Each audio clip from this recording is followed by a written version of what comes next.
Tropical storm WiFa is approaching and typhoon signal number 8 will be issued at 12:20. The airport authority says there will not be flight departures from the city before noon tomorrow.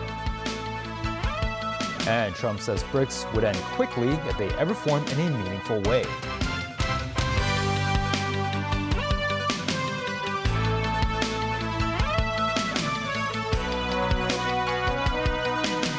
Good evening and welcome to TVB News. The strong wind signal number 3 is now in force. The Hong Kong Observatory said it will issue the gale storm signal number 8 at 12:20 on Sunday. At 6 p.m., severe tropical storm WiFa was estimated to be about 440 kilometers east-southeast of Hong Kong. It is forecast to move west-northwest at about 25 kilometers per hour across the northeastern part of the South China Sea, edging closer to the coast of Guangdong. The observatory estimated that WiFa will edge close to the vicinity of the Pearl River estuary tomorrow. Local winds are expected to reach gale to storm force. The forecaster will consider upgrading the signals depending on whether WiFa will further intensify into a typhoon and any changes in local wind conditions. Tropical storm WiFa is continuing on its course towards the coast of Guangdong. The storm is expected to keep intensifying, bringing strong winds and torrential rain. And typhoon signal number 8 will be issued shortly after midnight. Samantha Lee reports from Hung Fa Chun, a flooding black spot on the waterfront of East Hong Kong Island, to check out how residents were bracing for the storm. It was the calm before the storm. Hong Kong woke up to another scorching day. But as tropical storm WiFa edges closer, the observatory had warned that seas will be high with swells, and flooding may occur in low-lying coastal areas Sunday morning. Heng Fa Chun has been one of the worst flooding areas during typhoons over the years. Gearing up for the storm, the residential estate has taken precautionary measures with taped glass panels and windows. Sandbags were on standby to protect the underground car park from floodwaters. While the weather looks fine near midday in Heng Fa Chun, with the observatory indicating that the strong wind signal number 3 will be issued in the afternoon, residents have already installed flood barriers like this to prepare for the possible flooding and heavy rains. Some residents are going out before the typhoon intensifies. I'm just moving the stuff in my home so it's not in the balcony, so it doesn't have to be facing the rain and stuff. We're going to Causeway Bay to eat lunch. And what to do after lunch? I will go to a class, which is inside the mall. So are you afraid of the typhoon is coming soon in the afternoon? A little. How? I'm scared that the windows will fly away. We taped the windows. I feel better recently because the community has many facilities are prepared for the flooding, so we'll be better for the past. I have training at Sunday, so if there is typhoon, I don't need to have training that day, so I am happy. Secretary for Home and Youth Affairs Alice Mack inspected Lei Yumun along with Drainage Services Department officers. Mack said the authorities have carried out precautionary measures, including the provision of flood barriers, pumping facilities and sandbags.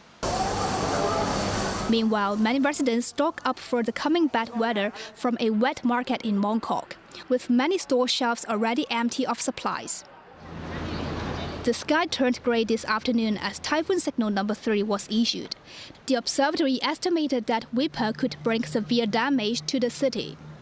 The weather forecasters said residents should expect strong north to northeasterly winds, heavy squally showers and thunderstorms.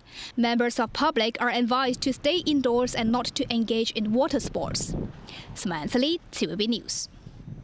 Hong Kong's land, sea and air traffic are all affected by the incoming tropical storm. The airport authority expected no passenger flights to depart between the early hours and noon on Sunday. This as MTR services will mostly remain normal throughout Typhoon 8 signal. The Hong Kong International Airport's departure hall was busy Saturday afternoon, with most flights relatively unaffected by the impending arrival of WiFa.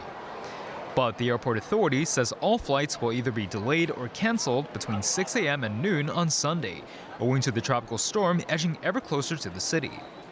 The authority urged passengers to contact their airlines to inquire about the latest information on their flights before traveling to the airport. Director of Airport Operations, Wing Yeung, said Sunday's flights may gradually resume if weather conditions improve by the afternoon. He added that owing to the large number of passengers affected by the latest measure, the special flight arrangements are set to last until Monday. Cathay Pacific earlier announced that all inbound and outbound flights between 5 a.m. and 6 p.m. on Sunday will either be delayed or canceled. The city's flagship carrier emphasized it is already arranging replacement flights for passengers and will notify them via text or email. Other airlines, such as Hong Kong Express and Hong Kong Airlines, canceled 41 and 19 flights respectively. Besides flights, the airport authority noted that land traffic to and from the airport will be impacted once the gale of storm signal number 8 comes into force, including bus services, which will be suspended. The MTR will suspend its bus services 3 hours after the typhoon signal number 8 comes into effect. Meanwhile, the Hong Kong-Zhuhai-Macau Bridge will implement traffic control measures between 11 p.m. and 8 a.m. and may decide to close off the bridge in accordance with the weather conditions at the time. Regarding maritime traffic, Turbojet has already suspended operations for routes traveling between Hong Kong and Zhuhai, as well as Macau and Shikoku. And the hospital authority has already prepared contingency plans to ensure public health services remain unaffected. Secretary for Justice Paul Lam said the definition of soft resistance should not be complicated. He said it is only necessary to clarify whether the behavior is illegal.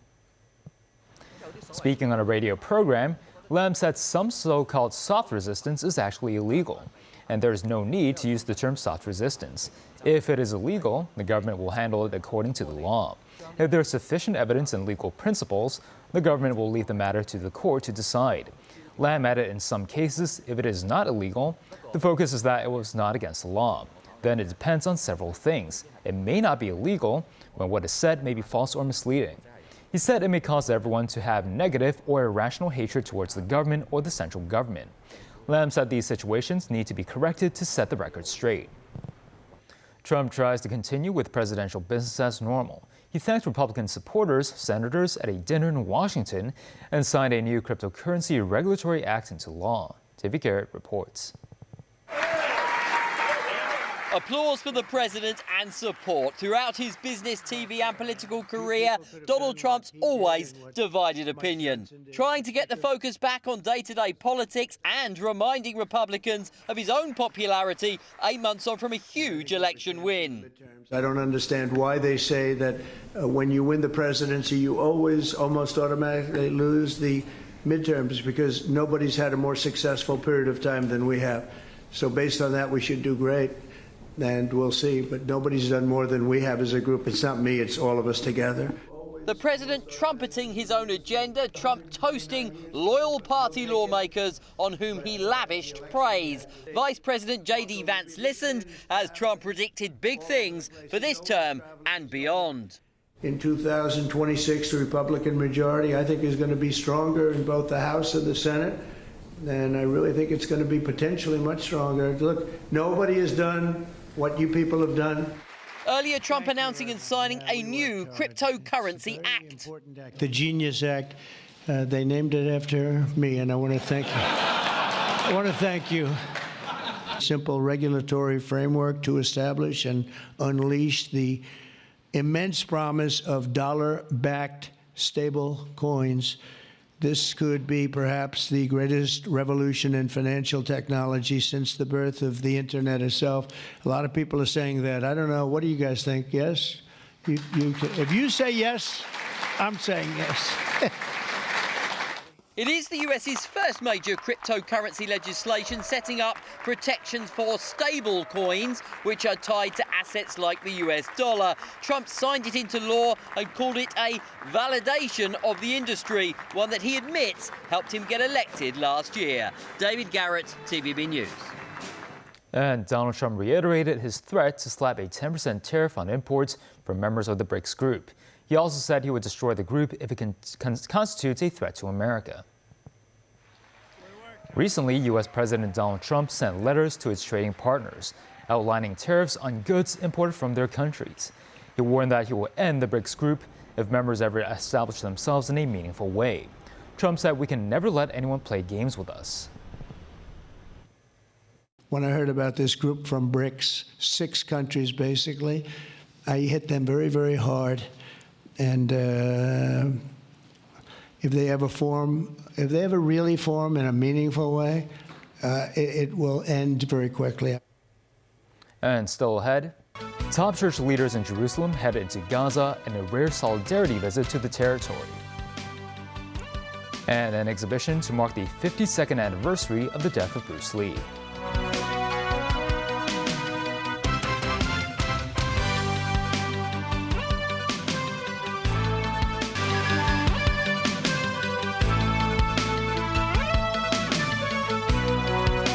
Top church leaders in Jerusalem headed into Gaza on Friday in a rare solidarity visit to the territory.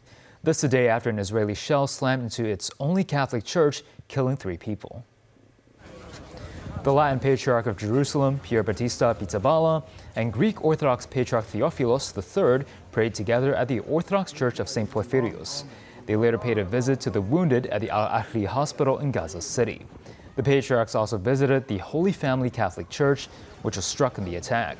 The delegation is planning to send hundreds of tons of food aid, medical supplies, and equipment to families inside Gaza. The attack drew condemnation from world leaders and religious figures. Israel on Thursday expressed regret over what it described as an accident and said it was investigating. Very soon to be established the peace in Gaza Strip, because we need that. The people they need. The people, they don't want to immigrate. This is the land of Palestine. And the Palestinians, they have the right to stay in their land. The Nakagin Capsule Tower in Tokyo once hosted 140 tiny pod homes before it was demolished in 2022. Now, one of those pods is on display at the Museum of Modern Art in New York.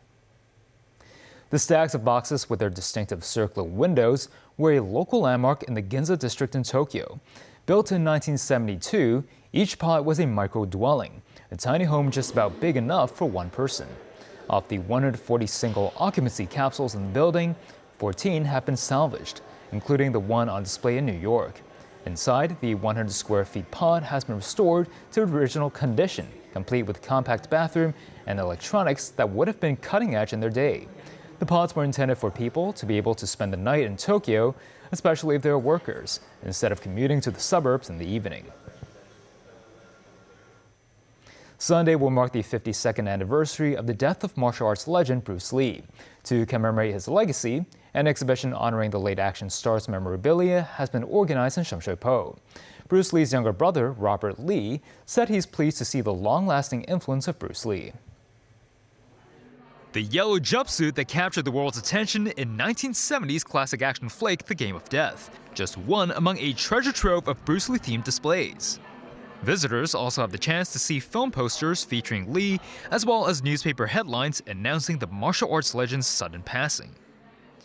The exhibition, located in Shamshui-po, is part of the commemoration of the 52nd anniversary of the death of Bruce Lee, with a collection of memorabilia related to the late star on display.